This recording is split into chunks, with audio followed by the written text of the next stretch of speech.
Hello friends, welcome to Paris home food.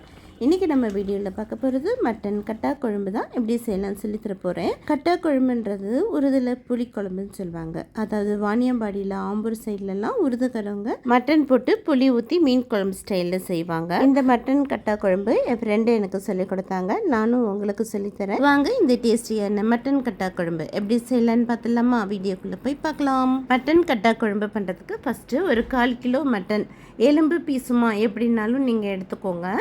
இப்போ இதில் ஒரு 1/2 டீஸ்பூன் மஞ்சள் தூள், 1 டீஸ்பூன் அளவுக்கு இஞ்சி பூண்டு பேஸ்ட்டு போட்டுக்கோங்க. மட்டன் வேக வைக்கிறதுக்கு தேவையான அளவு தண்ணி ஊற்றிக்கலாம். இப்போ நல்லா மிக்ஸ் பண்ணி விட்டுட்டு மூடி போட்டு விட்டு 4லேருந்து 5 விசில் விட்டுருங்க. இப்போ இந்த மட்டன் ஒரு பக்கம் வேகட்டும். அடுத்து மட்டன் கட்டா குழம்பு பண்ணுறதுக்கு பாத்திரத்தில் கொஞ்சமாக தேவையான அளவுக்கு எண்ணெய் ஊற்றிக்கோங்க. எண்ணெய் சுடானதும் 1/4 டீஸ்பூன் அளவுக்கு சோம்பு நல்லா பொரியட்டும்.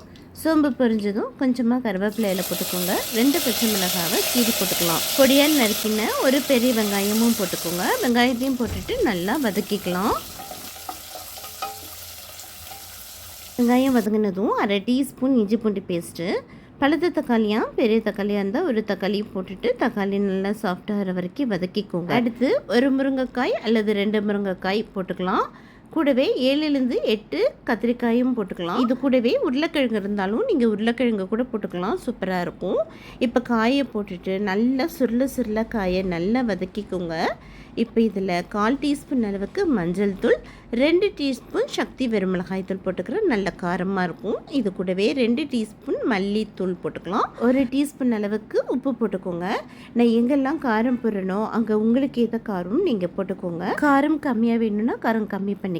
இப்போ நல்லா மிக்ஸ் பண்ணி விட்டுக்கோங்க. அவ்வளோதாங்க. இப்போ காய் வேகிற அளவுக்கு தேவையான அளவுக்கு தண்ணி ஊற்றிட்டு நல்லா மிக்ஸ் பண்ணி விட்டுட்டு உப்பு காரம் எல்லாம் ஒரு தடவை செக் பண்ணிக்கோங்க. அவ்வளோதாங்க. இப்போ மூடி போட்டு விட்டு 5 நிமிஷம் விட்டுருங்க. ஒரு பக்கம் காய் வேகட்டும். அதுக்குள்ளே இன்னொரு பாத்திரத்தில் ஒரு லெமன் சைஸில் புளி எடுத்துக்கோங்க. தண்ணி ஊற்றி ஊற வச்சு நல்லா கரைச்சி எடுத்துக்கோங்க. இப்போ இந்த புளி தண்ணி ஒரு பக்கம் இருக்கட்டும். அடுத்து ஒரு மிக்ஸர் ஜாரில் ஒரு கைப்பிடி அளவுக்கு தேங்காய் போட்டுக்கலாம். பழுத்ததாக சின்ன தக்காளியாக ஒரு தக்காளி போட்டு நல்லா நைஸாக அரைச்சிட்டு வந்துடுங்க. இந்த மாதிரி இது ஒரு பக்கம் இருக்கட்டும். இப்போ 5 நிமிஷம் ஆயிடுச்சு. ஓப்பன் பண்ணி பார்க்கலாம். பாருங்கள், சூப்பராக நல்லா கத்திரிக்காய் முருங்கைக்கெல்லாம் நல்லா வெந்திருக்கு. நல்லா கம்மன்னு வாசனையாக இருக்குது. இப்போ கடைசியாக நம்ம கரைச்சி வச்சுருக்கிற புளி தண்ணியை ஊற்றிக்கலாம். அடுத்து அரைச்சி வச்சுருக்கிற தேங்காவையும் போட்டுக்கலாம். போட்டுட்டு மிக்ஸ் பண்ணி விட்டுக்கோங்க. கடைசியாக மாங்காவையும் போட்டுக்கலாம். ஃபஸ்ட்டே போட்டால் குழஞ்சி போயிடும் மாங்காய், கடைசியாக போட்டுக்கோங்க. அடுத்து நம்ம வேக வச்சுருக்கிற மட்டன் தண்ணியோட மட்டனையும் போட்டுக்கோங்க. இப்போ நல்லா மிக்ஸ் பண்ணி விட்டுக்கோங்க. மறுபடியும் ஒரு தடவை உப்பு காரம் புளிப்பு எல்லாம் செக் பண்ணிக்கோங்க. இப்போ மூடி போட்டு விட்டு ஒரு 3 நிமிஷம் அப்படியே விட்டுருங்க. அவ்வளோதாங்க. இப்போ ஓப்பன் பண்ணி பார்க்கலாம். பாருங்கள், சூப்பராக நல்லா கம்மன்ட்டு மட்டன் கட்டா குழம்பு ரெடி ஆகிடுச்சு. என் ஃப்ரெண்டு மட்டன் கட்டா குழம்பு சொல்லும் போது நானும் உங்களை மாதிரி தான் யோசித்தேன். எப்படி புளியெல்லாம் போட்டு மீன் குழம்பு ஸ்டைலில் இந்த மட்டன் கட்டா குழம்பு செஞ்சால் நல்லா இருக்குமான்னு யோசித்தேன். சரி, ட்ரை தான் பண்ணி பார்ப்போமே நான் செஞ்சு பார்த்தேன். உண்மையிலேங்க நல்ல புளிப்பு காரத்தோட ஒரு டிஃப்ரெண்ட்டான டேஸ்ட்டில் இருந்துச்சு. நீங்களும் இதே மாதிரி செஞ்சு பாருங்கள்.